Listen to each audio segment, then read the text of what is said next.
All right, thanks a million. And I'm just going to basically jump straight in. And so one of the reasons there is conflict between feminists and trans rights activists is that the concept of transgenderism seems to rest entirely on sexism and homophobia. And if you listen to interviews or read accounts from children, their parents or adults who identify as the opposite sex, they usually refer to preferences in toys, clothes, hairstyles, interests, and sometimes their personalities in order to prove that they really belong to the opposite sex. And the medical professionals also rely heavily on non-adherence to sexist stereotypes to diagnose gender incongruence or dysphoria in children. And you also sometimes get parents expressing concerns that their child might be gay because of gender non-conforming behaviour. And clinicians at the Tavistock Gender Identity Clinic in England have said that some parents are much happier that their child is labelled trans rather than gay or lesbian. And some clinicians worry that this is a new form of gay conversion therapy. And most of the young people who identify as transgender are same-sex attracted, and this is different from late transitioning males who are generally heterosexual. And trans is a very broad umbrella contained within it, people with, I think, conflicting interests. So as an example of the sexist outlook, this is what the first slide is what the US lawyer speaking at a House committee hearing in the US said. And he's speaking about his son here, who he refers to as his daughter. For years, I would not let my daughter wear girl clothes. I did not let her play with girl toys. I forced my daughter to wear boy clothes and get short haircuts, play on boy sports teams. And he said he did this as he didn't want his son to get teased, but also to protect himself.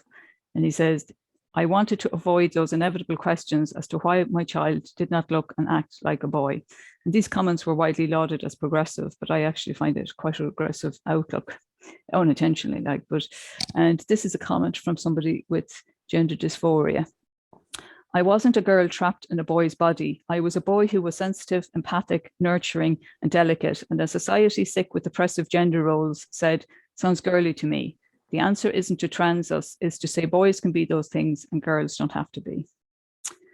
And promoting the idea that sexist stereotypes equate with sex has a widespread impact. For example, when sexist stereotypes are promoted as innate in the media.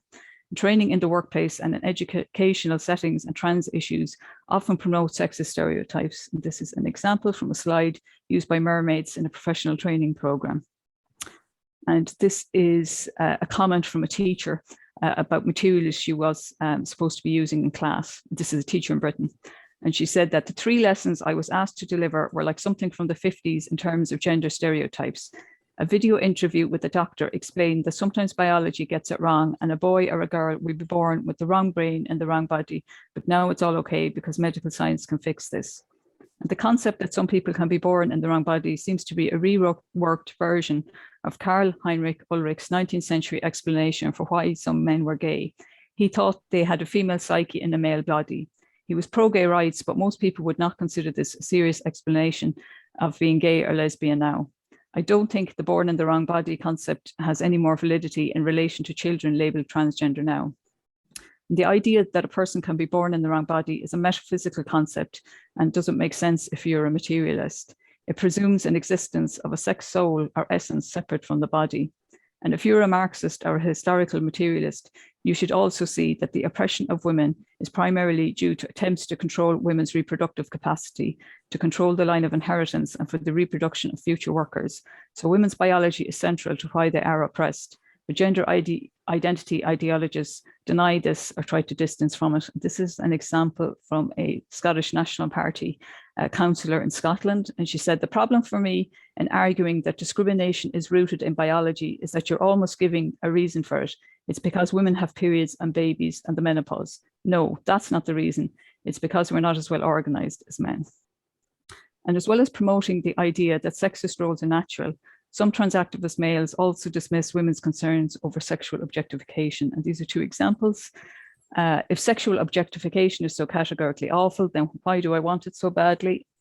And this is another one. There is something about being treated like shit by men that feels like affirmation itself. To be the victim of honest, undisguised sexism possesses an exhilarating vitality. And a lot of the arguments being made by trans rights activists, especially the males, are the same as those made by right-wing men's rights activists from, say, the 80s, 90s. And this is just an example. And suddenly we're supposed to accept these arguments because the person identifies as trans or man identifies as a woman. And in the 1970s, Janice Raymond wrote a book, The Transsexual Empire, about the inherent anti-feminism in the ideology and medical transitioning industry. Thomas Saz, a famous psychiatry critic, reviewing it, said, Miss Raymond has rightly seized on transsexualism as an emblem of modern society's unremitting, though increasingly concealed anti-feminism. The very existence of the transsexual empire, he has that in inverted commas, is evidence of the persistence of our deep-seated religious and cultural prejudices against women.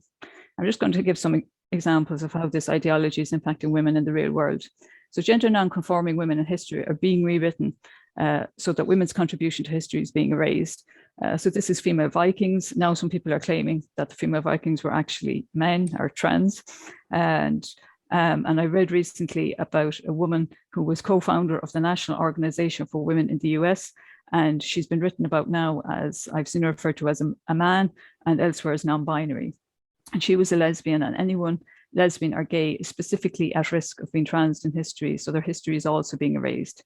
And in terms of current affairs, there are many examples of the word woman being erased or the meaning being altered to include men. And these are just a few examples. Green Party in Britain, women's section, are happy with terms such as non-men to be used to describe women. This is a medical online site. Definition of male is still the old definition, but they kind of mess up the female one because they want men to be able to identify as women. This came out recently. Stonewall got the word woman removed from Scottish government maternity policies. This is men are men, women are now vulva owners. This is the BBC referring to women as anyone with a vagina. And even worse, this is our health service executive down here. Who should have a cervical screening? Anyone with the cervix between the age of 25 and 65. And medical messages like that need to be very clear. It should just clearly say women. Not everyone knows what a cervix is, but their guide for men about prostate cancer was just very clearly aimed at men.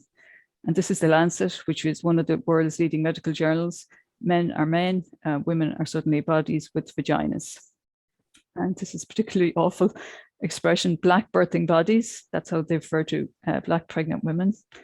And I've seen that in a few places. So even when talking about abortion rights, some people can't bring themselves to acknowledge that it's women who get pregnant.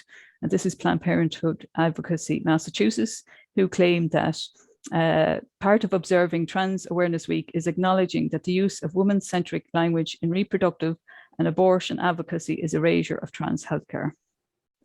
And a consequence of erasing the word woman from the vocabulary is that we cannot name who is experiencing the problem clearly and cannot organize as effectively. Oh, sorry, sorry, no, I've skipped a slide. Sorry about this. This is the American Civil Liberties Union, and they altered a Ruth Bader Ginsburg quote recently to take out the word woman. And she had said, the decision whether or not to bear a child is central to a woman's life, and they put person. And I thought this was a good comment. The left calls us birthing bodies, the right calls us host bodies, and now we're being called delivery agents. When will people see this for what it is? It's the dehumanization of women. So yeah, so not using clear language means that basically, if we can't recognize sex, we don't recognize sexism, and we can't name clearly who's impacted by sexist policies. And this is an example. This is Roisin Ingley, who writes for the Irish Times, and it's her own personal Twitter account. And she's talking here about an article about the abuse of women in mother and baby's home. And she said the whole point was always to control, to exert power and dominate people, to keep people, especially ones with vaginas, down at their knees and in perpetual shame. And so you can't even name women there. So the reason the word woman is being delinked from biological reality is so that men can identify as women and justify coming into what were previously women's spaces. And this includes things like women's groups. For example, the Committee of the National Council of Ireland has a man who identifies as a woman on the board. These are just a few examples. This is leading women panel discussion, and one of the speakers is male, Eva Martin there. This was her story, and they kicked off with a focus on men. The idea of her story is to highlight women in history. And men are now entering female competitions and taking women's prizes. And this is the Transgender Equality Network Ireland taking a Marana Heron, a Women of Ireland award, and that'll be used on men in the workplace. And note the Bank of Ireland sponsorship there. And this is Laurel Hubbard, who's a male weightlifter, and he moved from the male competition to the women's, and he won New Zealand Sportswoman of the Year this year. And So I thought this was good. This diversity benefits men. You have to look at the impact of these policies. So in some situations, there's an issue in terms of privacy and safety if men can enter a formerly women's only place, such as women's shelters, changing rooms and prisons. And there are 3 men who identify as women, all violent, who are housed in a women's prison here at the moment. And we have self-ID here, so any man can identify as a woman and get legal change quite easily. And the ethos and focus in women's and feminist groups can shift once men who identify as women are involved. And this is especially the case if they see men as the most oppressed women who must be centered. And that's actually a very common outlook. So this is a man complaining about feminism focusing on women. I have to say that as an infertile woman, all this contraception-centric feminism over the last month has been alienating for me. This is Monroe Bergdorf talking about a women's march. And he says, centering reproductive systems at the heart of these demonstrations is reductive and exclusionary. And this is him telling us women are getting feminism wrong. And it reminded me a little bit of this. Man finally, it's a joke thing, but from the Onion, man finally put in charge of struggling feminist movement. They weren't talking about him specifically. And so as an example of how this ideology can impact women's groups, Women in Technology and Science in Ireland have planned to do a discussion on this book. There's Roderick O'Gorman, Green Party minister here, talking about the feminism must be inclusive, and he mentions trans women specifically there in a list of actually marginalised women. I kind of felt he was lecturing us a bit. Anyway, sorry, to go back to this. So Women in Technology and Science were planning to do a discussion of this book, Invisible Women, Data Bias in a World Designed for Men. And a female trans rights activist contacted them to complain about the book. And they decided to go ahead with the reading, but they issued a groveling apology and said, we've since learned that this book is deeply problematic and how it approaches gender. The book tackles gender in a binary context. And when they say gender there, they seem to mean sex. And the whole point of the book was things like safety testing. If it was only done on men, the results didn't necessarily apply to women and increased risk to women. And I thought this was a very good comment of what's going on. The absolute masterstroke of making women terrified of being associated with TERFs and then labeling basic scientific facts and material feminist analysis TERF rhetoric, thus ensuring that women must constantly self-censor and obfuscate the truth lest they get harassed. And unfortunately, you're getting a similar thing happening with some of the LGBT groups who adopt this gender identity ideology. And lesbians and gay men can end up pushed out of these spaces if they do not accept the concept that men can be lesbians or women can be gay men and so on. And lesbians in particular are subject to cancelling and abuse for thinking men can't be lesbians and for rejecting men sexually. And the rage against the likes of the LGBT alliance groups being set up around the world and attempts to platform them is an example of how anti-gay rights this movement is. They don't even want to allow same-sex attracted people to have their own group, even though the LGBT alliance support the right of people who identify as trans to have their own group. And the movement is not just homophobic and sexist, but it also takes a stance against science and biology. And last November, major Irish NGOs, including Amnesty International and the National Women's Council of Ireland, signed a letter condemning people who defend biology. This letter was signed by Thomas Pringle TD and Paul Murphy TD, who both identify as socialists. And biology denial is prominent in the movement now, and anyone who's not willing to publicly lie about biological sex is potentially considered bigoted and backward. And this is an example of the attitude. When you defend so-called biological sex, you sound scientifically ignorant and elevate transphobia. And this is a group that does teacher training on this issue in America. Biological sex is a myth, and the term has no place in the classroom. This is Action Age UK, and they claimed that Action Age UK understands that there is no such thing as a biologically female/male body. And this is a lawyer from the Civil Liberties Union in America. Biological sex is not a fixed scientific concept, but an ideological one used to do usually designed to exclude trans people from spaces. Our bodies are bodies, not male bodies or female bodies. And you can see the power this movement have when they can get a scientific journal even to lie about reality. And Nature put this comment in an article, and the article was about how men and women reacted differently to coronavirus. But Nature put in a comment at the end there. Nature recognizes that sex and gender and neither binary are fixed. And of course they're fixed because otherwise men could just identify as women while they were sick. Don Butler here claiming a child is born without a sex. Labour Party, the leader of the Labour Party claiming the phrase only women have a cervix is something that shouldn't be said. It is not right. And it's so bad that recognizing biological sex is being equated with white supremacy now. So you often get, oh, you're just white supremacist. That's the argument. And this is just a joke about it. This is a banana. If you see an apple, you're right-wing extremist. And that's the kind of reaction people are getting now. And I couldn't understand some of it, how they were so biologically denial. And I read this very interesting comment about queer theory. And queer theory is an offshoot of postmodernism, and it's very heavily promoted in the colleges at the moment. And he says, queer theorists see the intimate connection between biological sex and oppression, and they react by dismantling the notion of biological sex.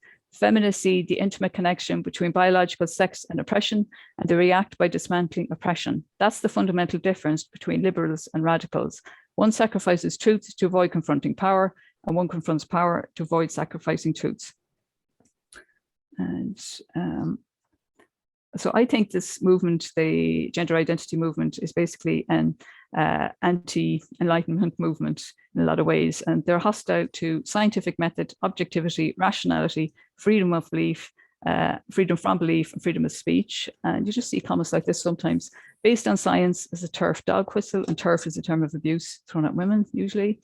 This is the CEO and editor of Byline magazine, and he says, I'm very worried when our current understanding of science is used as the final reference point for any policy. And what's the alternative to facts as your reference points is subjectivity and who's the most powerful voice in the room. And Billy Bragg reacted very negatively to Nick Cohen had an article in the Observer defending free speech.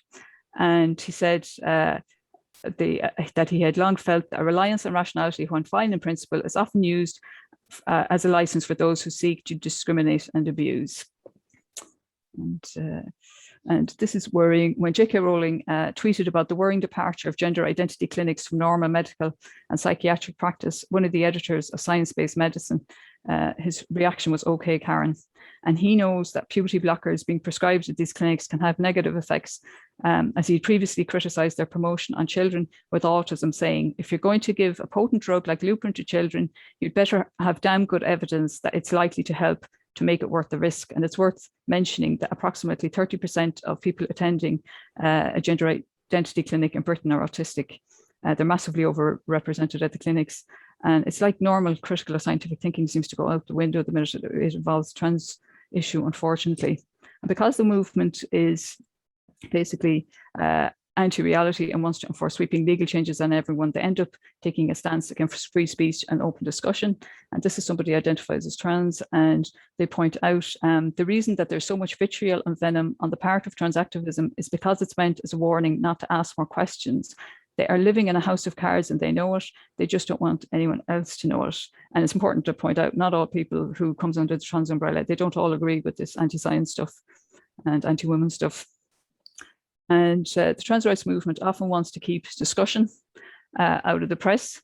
And for example, this is advice from a document produced by Denton's law firm and trans activist groups across Europe.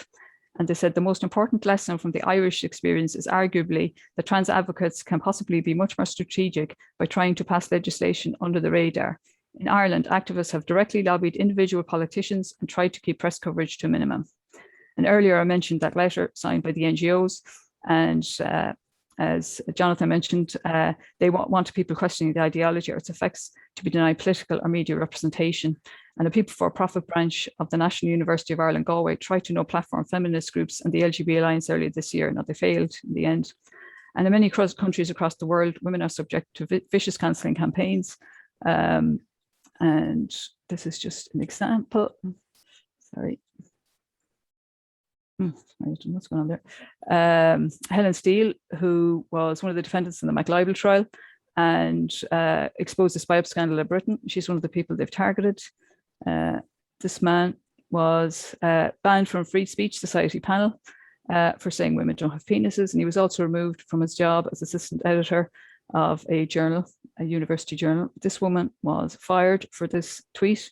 I stand with J.K. Rowling, and people will have heard of Maya Forstater, and she got fired for tweeting men cannot change into women. Now, she actually took a employment tribunal case and won her case, actually. And I thought this was a good comment from a Canadian socialist First times we did the 20s, we had a name for folks who worked with your manager to get you fired for your political views, who maintained employee blacklists, who circulated management-sponsored rumors, scab. Today, people are trying to rebrand scabbing as social justice activism. And unfortunately, some of the unions have been letting women down, not all of them, but during the pandemic, the GMC union was meant to do a series of advice clinics with Mumsnet on workers' rights, and due to some pressure from trans activists, they withdrew, and Mumsnet gets a lot of flack because it's mostly women talking to other women on there, and they allow some discussion on this issue. And some people will have heard a lecturer in philosophy, Kathleen Stock, has been targeted by trans activists for the past few years, but they've really ramped up harassment recently with posters being put up in college calling for her firing, protests looking for her to be fired, and she's getting threats and everything. And unfortunately, her former university and college union branch issued a statement which made it look like the harassers were the victims, and they complained about free speech and employment rights being instrumentalized. That was their expression. And UCU nationally came out supporting that statement. But in the last few days, Brighton branch issued a good statement defending freedom of speech. And unfortunately, some women are leaving unions as a result of this kind of behavior, especially UCU, seems to be particularly bad. So I'm just going to finish with this. And this movement sometimes is painted as a movement of very marginalized people, but they're actually heavily funded by the corporate and state sectors. You can see here Bank of America, HSE. This is En Poste, marking, well, Winter Pride, but it's the trans flag they're after putting up. This is MI5, they sponsored an award for Susie Green, who's from Mermaids in Britain. This is police in Britain. That flag there, the baby blue and white, and pink, that's the trans flag. This is the Royal Air Force, it's an internal memo, and this is a lot of the companies that support the movement. So despite the, I'm just going to finish now, despite the veneer of radicalism, this movement is reactionary, I think, and the left support for it is just going to alienate people from the left. And it's just creating a very negative view on the left, I think, and they're particularly alienating women. Okay, thanks very much.